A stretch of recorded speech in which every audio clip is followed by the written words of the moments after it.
Bonsoir à toutes et à tous, très heureuse de vous retrouver sur Monaco Info. Voici les titres de l'actualité de ce mardi 6 juin. Monaco termine à la 4e place des Jeux des petits États d'Europe. Les sportifs monégasques ont remporté 33 médailles. Une fierté pour le pays et pour le comité olympique monégasque. Yvette Lambin-Berty sera à nos côtés pour faire le grand bilan de cette compétition. Cap dans ce journal sur la toute première édition de la Monégasque Cup qui a réuni de nombreux écoliers de la Principauté. Son but, promouvoir la pratique du sport et ses valeurs. À l'occasion de la Journée mondiale de l'environnement, la mission pour la transition énergétique a donné justement une mission monégasque, devenir acteur du changement. Les clés pour y parvenir dans quelques instants. Dans la même lignée, le Green Shift Festival va réunir du 7 au 10 juin de nombreux acteurs majeurs de l'écologie pour trouver des solutions aux grands enjeux des transformations climatiques. Cet événement d'un nouveau genre sera d'ailleurs gratuit et ouvert à tous. Et pour clore ce journal, nous vous emmènerons au cœur de la 7e édition de YouPens. Les artistes sont, vous le verrez, en plein travail à 24 heures de la grande vente aux enchères. Partie intégrante du plan national pour le logement adressé aux Monégasques, les travaux de la future villa Carmela poursuivent leur cours et se rapprochent petit à petit de leur terme prévu pour début 2024. Bâtiment novateur et éco-responsable, matériaux 100% bois, méthode de construction canadienne. Anaïs Riu vous présente les particularités de ce projet du gouvernement princier. Reportage. C'est une grande première en Europe. Le défi de construire sans grue a été lancé en septembre dernier sur le sol monégasque, et ce dans le cadre du projet novateur et éco-responsable de la future villa Carmela dans le quartier de la Rousse. Un défi réalisable grâce à la technologie canadienne Umbrella qui, à l'aide d'un monte-charge et un mur de protection, permet aux ouvriers de construire le bâtiment étage par étage avant chaque levée du bloc, sans jamais être exposé aux intempéries ou de nuire au voisinage. L'idée principale, c'est de construire une dalle à 80 cm de hauteur, de la lever avec un système de vérinage que vous voyez autour de vous, et de dessous de mettre des pieds et reposer tout le plancher. C'est-à-dire qu'en fait, on construit, on monte et on cale dessous. Et on conserve le système Umbrella, il ne fait que monter, il ne pourra jamais redescendre. Le système Umbrella a nécessité une adaptation et une gestion des aléas plus importante qu'imaginée, dans la mesure où effectivement, novateur étant le système et la conjugaison des deux, nous avons dû effectivement recaler un certain nombre de tâches et replanifier la réalisation, le calendrier de réalisation de l'opération. Donc aujourd'hui, on a acté environ un décalage de 3 mois qui nous amène effectivement à ce que cette opération soit livrée en début d'année 2024. Le procédé de construction Umbrella s'est donc rapidement montré comme une évidence pour répondre aux valeurs environnementales du gouvernement, qui a également fait le choix d'une structure entièrement composée de bois pour cette tour d'habitation qui accueillera prochainement 25 foyers monégasques. Les Jeux des petits États d'Europe se sont terminés ce week-end. Monaco a pu remporter dans ses valises 33 médailles et termine à la 4e position devant des pays comme l'Islande, Saint-Martin ou encore le Monténégro. La secrétaire générale du comité olympique monégasque est présente avec nous ce soir. Bonsoir Yvette Lambin-Berty. Oui, bonsoir. Après une semaine intense de compétition, l'heure est en effet au bilan. En remportant 33 médailles, les sportifs monégasques ont fait honneur aux couleurs de la Principauté, on peut le dire. Je dois dire qu'en effet, c'est une réussite. Ces Jeux, c'est exceptionnel. Sur la totalité de nos participants, un athlète sur 3 est médaillé. Sur les 10 disciplines, c'est la natation qui a obtenu, je crois, le plus de médailles. C'est vrai que les nageurs de Michel Pou ont été très prolifiques durant ces Jeux. Dans toutes les éditions, les nageurs ont toujours eu de bons résultats, mais cette année, le relais est pris par rapport à l'année dernière sur une jeune fille qui est Julia Viakava, qui a remporté à elle seule plusieurs médailles d'or et plusieurs médailles de bronze. Voilà, et donc au fond, c'est l'illustration aussi de ce qui se passe dans leur journée, dans leur vie de scolaire, mais aussi grâce aux dispositions des classes sport élite, où ils peuvent s'entraîner 2 fois par jour tout en menant leurs études. Et là, on voit que, en l'occurrence, Julia a 16 ans, donc elle correspond en fait au profil de ces jeunes qui sont dans ces classes. Voilà. Monaco, on le disait, termine à la 4e position donc de ces Jeux. C'est vrai que les résultats enregistrés sont la preuve, je suppose, des efforts accumulés depuis des années. Et finalement, ça laisse surtout augurer de très belles promesses pour l'avenir. C'est le résultat d'un grand travail qui a été fait par les fédérations, mais avec l'aide du gouvernement, bien sûr, pour pouvoir disposer de toutes les installations pour s'entraîner. Et là, nous avons quand même des éléments qui sont de générations différentes.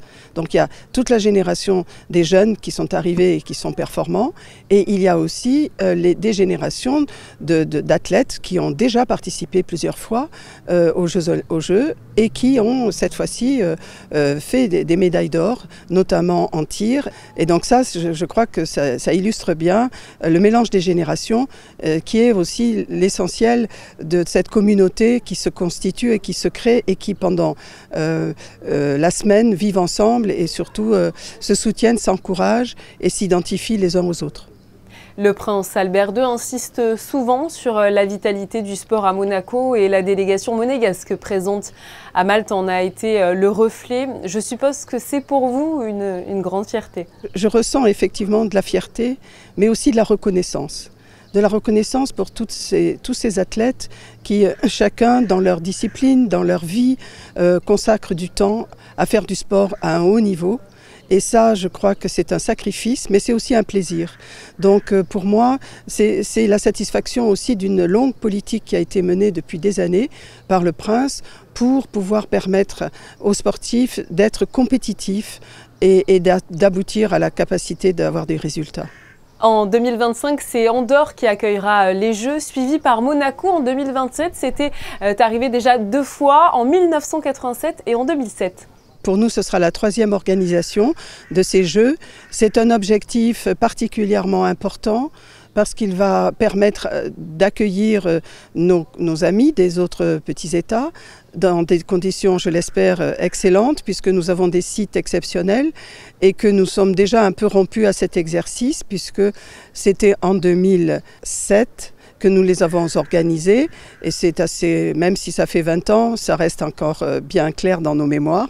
On va essayer d'améliorer l'organisation et tout le monde est déjà sur les rangs pour essayer de la préparer dans les conditions les plus optimum. Dernière question, je profite effectivement de votre présence pour aborder cette journée olympique qui sera célébrée à Monaco ce vendredi 9 juin avec des scolaires de la Principauté. Est-ce que vous pouvez nous en dire plus ?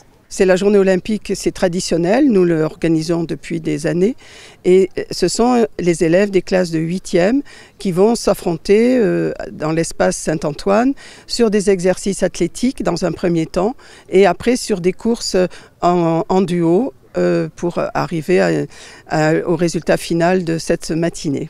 Mais la journée olympique comprend cette année une 2e partie qui aura lieu le 15 juin.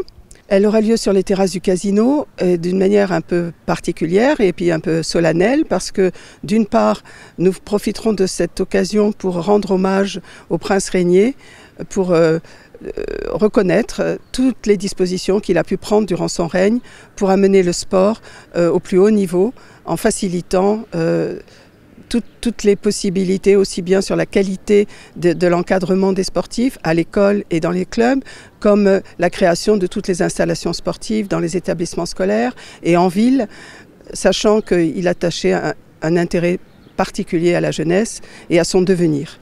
Ça, c'est une première partie. La deuxième partie, à cette occasion, le comité olympique présentera le livre de M.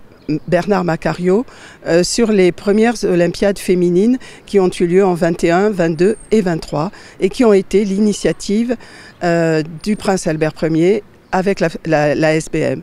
Merci beaucoup à vous Yvette Lamberti. Encore une fois, félicitations à tous les athlètes monégasques qui nous ont fait honneur à Malte. Et merci à vous-même.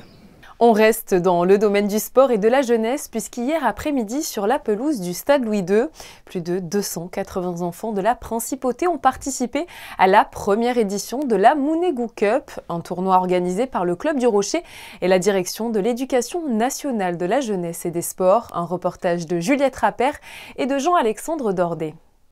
Créée sous l'impulsion du président de l'AS Monaco Dimitri Rybolovlev et menée par la Direction nationale de la jeunesse et des sports, cette première édition de la Mounegou Cup a réuni plus de 280 élèves du CE2 de la Principauté dans le but de promouvoir la pratique sportive et mettre en avant les valeurs éducatives.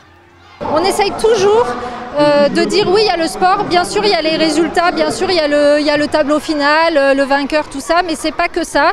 C'est une manifestation de solidarité, de fair play. Et en ça, on était tout à fait en phase avec le club. C'est l'idée du président Rybolovlev qui voulait absolument faire en sorte que, quelque part, on crée des initiatives pour promouvoir le sport chez les jeunes. Et quoi de mieux que d'organiser une cup de football pour les tout jeunes. 32 équipes mixtes, filles-garçons des écoles de Fontvieille, Saint-Charles, FANB et Condamine se sont affrontées sur la pelouse du stade Louis II. Bien sûr, ce qu'ils adorent, je pense, beaucoup, c'est que tout au long de l'année, on leur dit surtout, vous ne foulez pas la pelouse, voilà, vous faites autour. Et là, on leur dit, mais allez-y, vous pouvez courir sur la pelouse. Donc rien que ça, déjà, pour eux, c'est avec leurs petits yeux de 8-9 ans, ils sont super ravis, quoi. On voit cette authenticité, cet enthousiasme chez les jeunes. Je crois qu'ils se sont très bien amusés. De toute façon, moi, je me suis bien amusé en voyant cet enthousiasme. C'est très réussi, j'en suis convaincu. Quand on a parlé aux professeurs, à tous les officiels qui sont là, tout le monde était ravi d'avoir fait ce premier événement qu'on va de toute façon répéter. Et en effet, la joie et l'envie étaient de la partie. J'ai marqué beaucoup de buts, mais c'est incroyable d'être sur la pelouse des pros. Je suis vraiment impressionnée. Oui, on a marqué beaucoup de buts et c'était très très difficile, mais on a quand même gagné. Et pour cette première édition de la Mounegou Cup, c'est l'école des Révoirs qui a remporté le tournoi et gagné le trophée du président remis par Ben Lambrecht et Enzo Couto, défenseurs de l'AS Monaco. Des sourires qui font en tout cas plaisir à voir. Ce matin, à l'hôtel Le Méridien, le Rotary International présentait l'appel de Monaco pour un monde sans polio. L'objectif est de réunir 1,5 milliard de dollars pour éradiquer la poliomyélite, avec notamment 400 millions de vaccinations d'ici 2026. Très impliqué dans la lutte contre cette maladie qui touche essentiellement les enfants de moins de 5 ans, le prince Albert II est depuis des années un contributeur majeur à cette cause. Aujourd'hui, ce soutien sans faille s'exprime aux côtés de Jennifer Jones, la première femme élue présidente du Rotary International à travers donc cet appel de Monaco. Ce lundi 5 juin, Barbara Cassin était l'invitée de la Fondation Prince-Pierre pour une conférence sur le thème « Exposer une idée ». Médaille d'or du CNRS et membre de l'Académie française, cette philosophe tente de véhiculer ses pensées différemment. Si certains sont habitués à faire des interventions orales ou écrites, Barbara Cassin a, elle, choisi de présenter ses idées par le biais d'expositions dans des musées. Une approche, c'est vrai, originale et contemporaine que de nombreux spectateurs ont pu découvrir hier soir au Théâtre des Variétés. À l'occasion de la Journée mondiale de l'environnement, la mission pour la transition énergétique proposait un échange sur le thème « Devenez acteurs du changement ». Une rencontre dédiée aux adhérents et aux ambassadeurs du pacte national. Un reportage de Vanessa Dessy sur des images d'Olivier Bonello. Ils étaient une soixantaine d'adhérents et ambassadeurs du Pacte national pour la transition énergétique. Plusieurs échanges consacrés au développement durable. L'objectif était d'appréhender des différents enjeux au quotidien. Alors comment devient-on acteur du changement aujourd'hui ? Les grands changements, il faut que chacun se les approprie. Donc il ne suffit pas, il faut, mais il ne suffit pas d'avoir une volonté politique, et c'est celle du gouvernement princier de mettre en place cette transition énergétique. Il faut, si l'on veut relever le défi climatique, que l'ensemble de la communauté monégasque s'en empare. Je pense que la prise de conscience, elle est parfaitement là. Maintenant, le sujet, c'est vraiment changer nos habitudes. Et ça, c'est compliqué, c'est difficile, ça demande clairement au-delà de la prise de conscience, ça demande un effort. Donc il faut en permanence faire la pédagogie, expliquer, accompagner. La principauté s'est engagée à réduire ses émissions de gaz à effet de serre de 55% à horizon 2030 par rapport à 1990. Mobilité, traitement des déchets et énergie du bâtiment, la mission pour la transition énergétique a dressé en ce sens une feuille de route afin de déployer de multiples solutions. Celle qu'on est en train particulièrement de promouvoir aujourd'hui, mais il y en a tellement d'autres, c'est Klaxit, le covoiturage, parce que vraiment il est en train d'exploser. Donc une mobilité partagée, je dirais, hein, pour diminuer le trafic sur nos routes. Et où, en cette journée mondiale de l'environnement dédiée au plastique, ma consigne, qui est une solution pour éviter les contenants à usage unique. Les résultats attendus sont la capacité à mettre en œuvre des actions concrètes liées au développement durable. Le message de la mission pour la transition énergétique est de continuer à bousculer nos habitudes pour une planète plus propre. Et c'est pour préserver justement l'environnement que le Green Shift Festival a été créé à Monaco sous l'impulsion de la Fondation Prince Albert II. La première édition se tiendra donc du 7 au 10 juin, tous les soirs de 19h à 20h30 sur la promenade du Larvoto. Pensé comme un lieu d'échange et de réflexion en plein air, ce festival va réunir des personnalités engagées, parmi elles Magali Paillon, experte en mobilisation citoyenne, fondatrice du mouvement On est prêt et présidente d'Imagine 2050. Bonsoir. Bonsoir. Merci beaucoup d'être à nos côtés. Juste avant de prendre la parole pendant le Green Shift Festival, on va évidemment parler dans quelques instants plus précisément de la teneur de votre intervention. Mais tout d'abord, un mot sur le but concret de ce festival. Ce festival du Green Shift, il a pour vocation à repenser demain parce qu'aujourd'hui, on arrive à la fin d'un modèle de société, on arrive à la fin d'un paradigme et il y a un énorme enjeu à inventer un nouveau modèle de société, un nouveau modèle de civilisation et à le faire collectivement. Et donc pour ça, on a besoin de se rassembler, d'être dans ce travail collectif justement pour réactiver nos imaginaires. C'est la catégorie, vous venez d'en parler, Repenser demain, dans laquelle vous intervenez avec de nombreux autres intervenants. Par quel biais cela peut passer? Justement, c'est en sensibilisant la population, c'est en mettant des projets un petit peu à l'ordre du jour. Voilà, comment repenser notre avenir? Comment repenser un avenir? Déjà en comprenant l'environnement dans lequel on vit, donc en comprenant quelles sont les frontières planétaires, quelles sont les grandes lois de la nature. Et donc, ce qu'on propose avec Imagine 2050, c'est de repenser demain en s'appuyant sur la théorie du donut de Kate Raworth, qui imagine donc un donut avec en son extérieur les 9 frontières planétaires, parmi lesquelles le climat, la biodiversité, les océans, et dans le centre du donut, le plancher social nécessaire pour vivre dignement. Et donc, notre enjeu, ça va être de réunir des scientifiques, des artistes, des penseurs, des faiseurs, pour imaginer à quoi ce monde de demain pourrait ressembler dans le meilleur des cas. Et à quoi il pourrait ressembler justement dans le meilleur des cas, Magali? Ça nécessite effectivement de changer de trajectoire, de sortir du business as usual, de sortir du scénario qui dit que la technologie pourrait nous sauver. Et en fait, ça nécessite de se reconnecter à ce qui est essentiel, à savoir une société du soin, une société des liens, une société de l'être plutôt que du paraître. Et ça nécessite aussi de réviser ce terme de sobriété, de réviser vraiment ce qui nous rend heureux et ce qu'est la réussite sociale. Et donc, de sortir de cette croyance que c'est la consommation qui fait notre bonheur. Vous venez de parler de sobriété, je pense forcément aussi à la sobriété énergétique, à la transition énergétique. Ce sont des valeurs chères à la principauté. Comment les entreprises vont-elles parvenir à cette transition énergétique du mieux qu'elles le peuvent? Ce qu'on fait avec Imagine 2050, c'est qu'on accompagne les leaders culturels justement à comprendre ces grands enjeux de société et accompagner la transition, la métamorphose du monde au sens large, donc énergétique, mais pas seulement.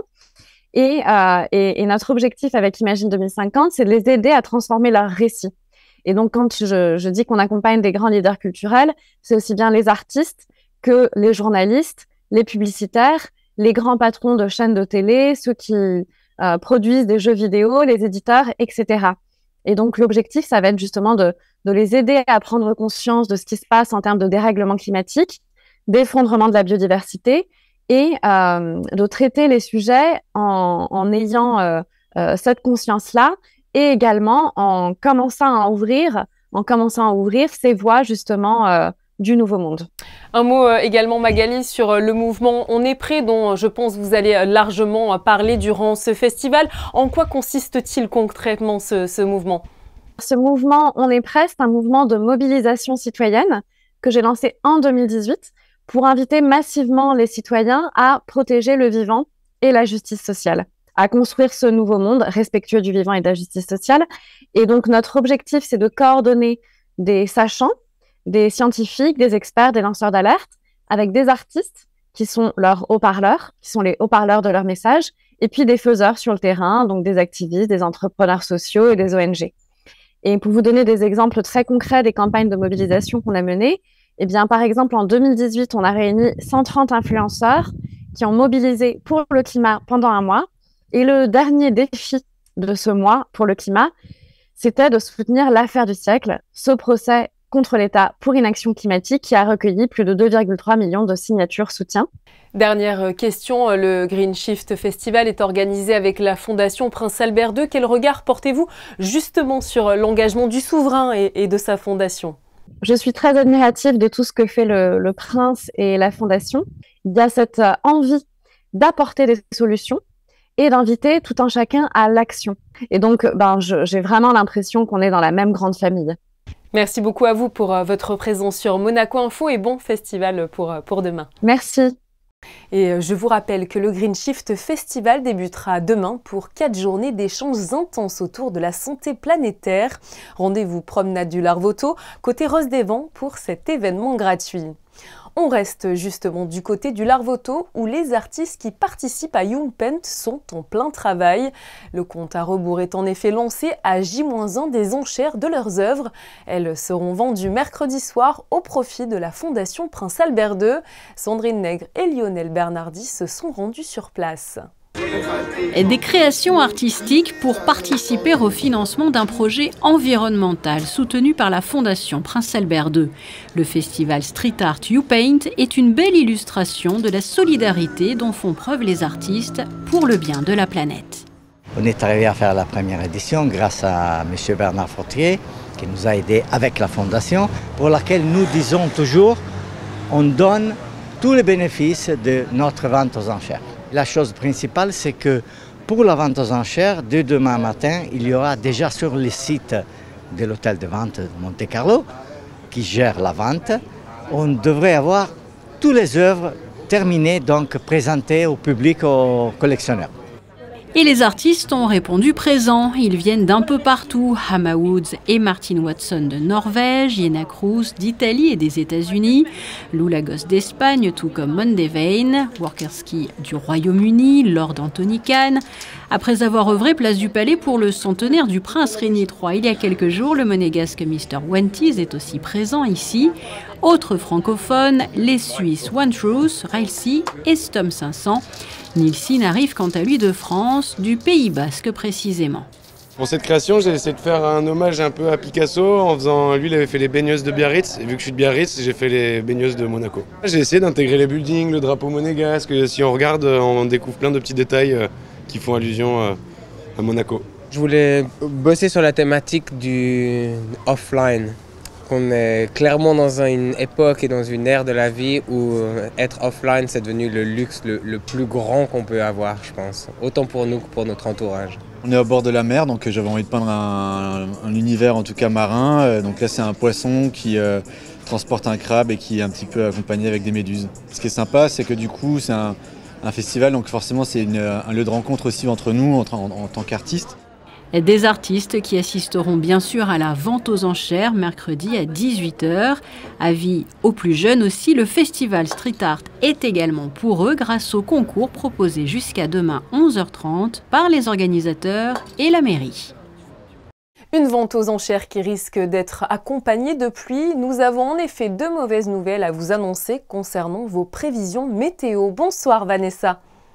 Bonsoir Julia, bonsoir à tous. Des orages sont à prévoir sur le territoire. Les températures resteront douces de 17 à 21 degrés. Le soleil se lèvera à 5h47 et se couchera à 21h10 et nous fêterons les Gilbert. Pour refermer ce journal, nous vous faisons découvrir les clichés de Stéphane Dana lors de la première édition de la Mounegou Cup. Cet événement sportif a réuni, je vous le rappelle, au stade Louis II, 280 écoliers monégasques représentant 32 équipes. Un bon moment autour des valeurs du sport pour ces enfants, vous le verrez, plein d'énergie. C'est tout pour aujourd'hui. Je vous donne rendez-vous demain pour un nouveau point complet sur l'actualité de la principauté. Belle soirée à vous.